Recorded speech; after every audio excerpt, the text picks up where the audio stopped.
tanda peresmian pembukaan rapat pimpinan Kamar Dagang dan Industri.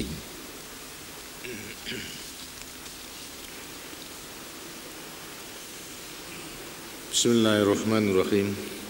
Saudara-saudara dan hadirin yang berbahagia, Assalamualaikum warahmatullahi wabarakatuh. Pertama-tama saya ingin menyampaikan ucapan selamat kepada saudara-saudara semua berkenan dengan berlangsungnya rapat pimpinan Kadin Indonesia yang akan berlangsung selama beberapa hari yang akan datang ini.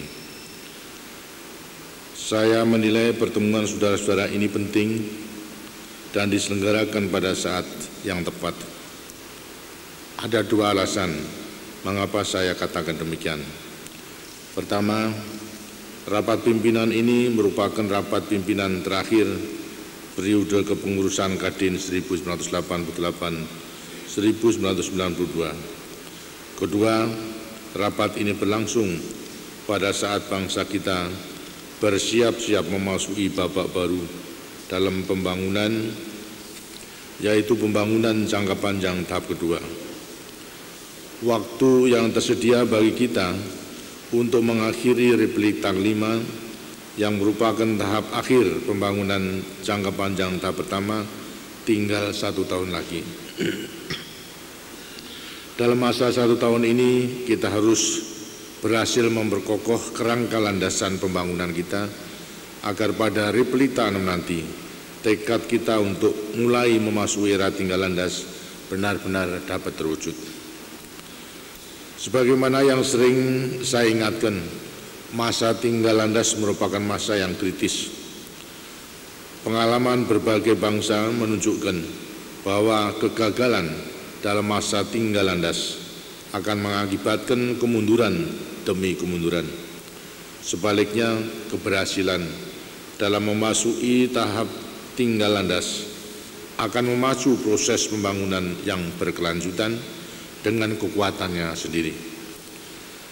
Karena itu, kita harus berupaya dengan segala daya agar kita dapat memasuki tahap tinggal landas dengan selamat dan berhasil. Untuk itu, kita harus memantapkan kerangka landasan pembangunan kita dengan sebaik-baiknya. Waktu 1 tahun yang masih tersedia harus kita manfaatkan untuk memperbaiki hal-hal yang belum baik dan menyempurnakan lagi hal-hal yang telah baik. Dan demikian kita akan memasuki tahap baru dalam pembangunan dengan kerangka landasan yang benar-benar kuat dan kepercayaan diri yang tinggi. Pada saat-saat kita akan memasuki tahap terakhir pembangunan jangka panjang tahap pertama sekarang ini, kita merasakan bertambah kuatnya arus globalisasi perekonomian dunia. Hal ini mengharuskan para pengusaha kita meningkatkan daya saing ekonominya, sebab hanya dengan demikian perekonomian bangsa kita akan dapat ditingkatkan dan dikembangkan. Kadin yang menjadi wadah dunia usaha Indonesia mempunyai peranan penting dalam ikut mengantarkan pembangunan bangsa kita memasuki era tinggal landas itu. Hal ini tidak saja karena titik berat pembangunan kita adalah pembangunan di bidang ekonomi, tetapi karena kita juga memberikan peranan yang penting kepada dunia usaha dan kekuatan-kekuatan ekonomi dalam masyarakat dalam menggerakkan roda-roda pembangunan. Berbagai kemajuan yang sampai sekarang berhasil kita capai tidak terlepas dari bangkitnya prakarsa dan kreativitas kekuatan-kekuatan ekonomi dari masyarakat kita. Namun, kita tidak boleh puas dengan apa yang telah kita capai selama ini. Tantangan-tantangan yang ada di depan kita memerlukan peningkatan kemampuan nasional di segala bidang. Tantangan-tantangan yang akan kita hadapi itu dapat kita baca dari perkembangan dunia.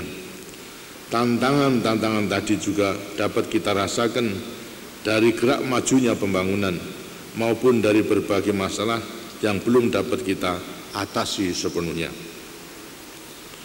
Kompleksnya masalah-masalah yang kita hadapi mengisyaratkan bahwa masalah-masalah pembangunan nasional tidaklah makin ringan, melainkan bertambah berat.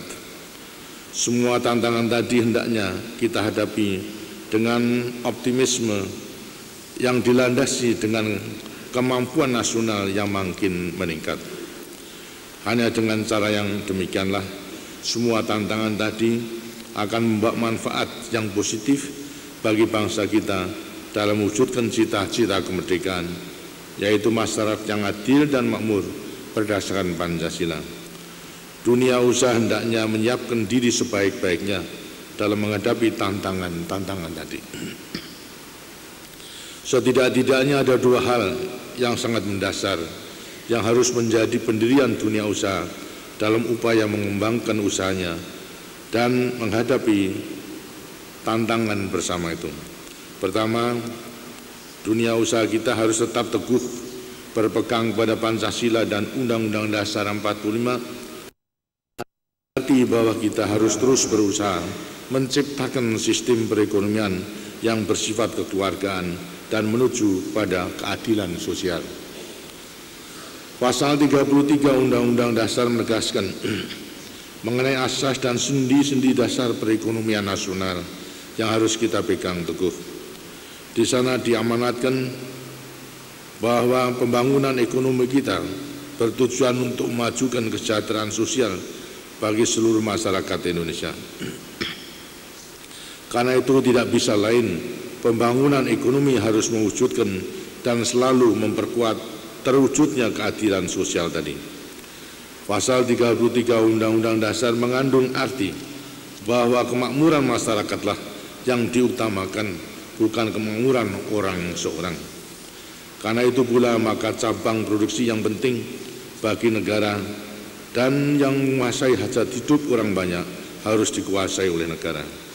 Penguasaan oleh negara tidak selalu harus dikuasai secara langsung oleh negara. Penguasaan oleh negara dapat berupa pengaturan dan penggarisan kebijaksanaan agar kemakmuran rakyat benar-benar dapat terwujud. Dalam ikut melaksanakan pembangunan dan mengembangkan ekonomi dunia usaha swasta nasional, saya minta agar benar-benar memahami amanat Undang-Undang Dasar tadi. Hal ini perlu saya ingatkan lagi agar dunia usaha khususnya usaha swasta benar-benar menyadari semangat dan arah pembangunan kita serta mengetahui secara tepat peranannya dalam pembangunan dan keseluruhan sistem ekonomi yang harus kita bangun itu. Kedua, dunia usaha juga harus mampu menyesuaikan diri dengan perkembangan-perkembangan yang terjadi sebagaimana yang tadi saya kemukakan. Untuk itu dunia usaha kita harus dapat bergerak dinamis. Ini mengendai luasnya wawasan, ketajaman melihat gejala-gejala, dan keceketan dalam mengambil langkah-langkah penyesuaiannya. Dalam kaitan ini Kadin dapat memberikan peranannya yang positif. Saudara-saudara dan hadirin sekalian, di samping tugas utama kita untuk terus memperkuat pembangunan ekonomi, dewasa ini kita memikul kepercayaan dan tugas sebagai Ketua Gerakan Non-Blok dalam KTT ke-10 di Jakarta yang baru lalu Gerakan Non-Blok juga telah bertekad untuk menggiatkan kerjasama Selatan-Selatan. Upaya ini bukan saja penting untuk meningkatkan pembangunan nasional dan untuk mengurangi ketergantungan Selatan terhadap Utara, tetapi juga merupakan unsur yang tidak bisa diabaikan dalam upaya mewujudkan tata ekonomi dunia yang lebih tangguh dan adil. Dengan bekal keberhasilan dan pengalaman kita dalam pembangunan selama ini, Indonesia bertekad untuk menyumbangkan peranan yang nyata dalam peningkatan kerjasama Selatan-Selatan. Upaya ini jelas memerlukan kerjasama yang erat antara semua sektor termasuk dunia usaha kita. Hal penting lainnya yang perlu saya kemukakan pada kesempatan ini adalah upaya peningkatan ekspor non-migas. Peningkatan ekspor non-migas sangat penting bagi kelancaran pembangunan bangsa kita. Sebab meningkatnya ekspor non-migas berarti bertambah luasnya pasaran bagi komoditi yang kita hasilkan, yang merupakan dorongan bagi bertambah luasnya kegiatan ekonomi kita. Meningkatnya kegiatan ekonomi berarti meningkatnya pendapatan masyarakat yang menjadi kekuatan pendorong dalam era tinggal landas dalam pembangunan. Untuk meningkatkan ekspor non-migas itu, kita harus meningkatkan daya saing komoditi yang kita hasilkan di pasaran dunia. Dalam rangka meningkatkan daya saing tadi, pemerintah telah mengadakan langkah-langkah deregulasi dan debirokratisasi. Pemerintah akan terus membuka kesempatan yang luas bagi bangkitnya prakarsa dan kreativitas masyarakat. Industri pada awal pembangunan dahulu diarahkan untuk menghasilkan barang-barang pengganti barang yang kita impor, harus terus ditingkatkan dan diarahkan untuk menghasilkan barang-barang ekspor. Pemerintah akan terus berusaha mengurangi segala hambatan bagi pengembangan industri agar proses produksi dapat berjalan dengan lebih efisien.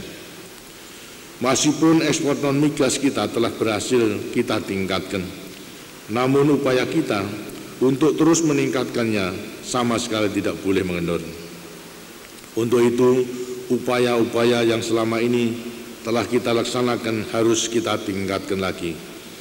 Pengalaman dalam melakukan ekspor non-migas selama ini telah memberikan bekal kepada kita semua mengenai apa yang sebaiknya kita lakukan untuk lebih meningkatkannya lagi.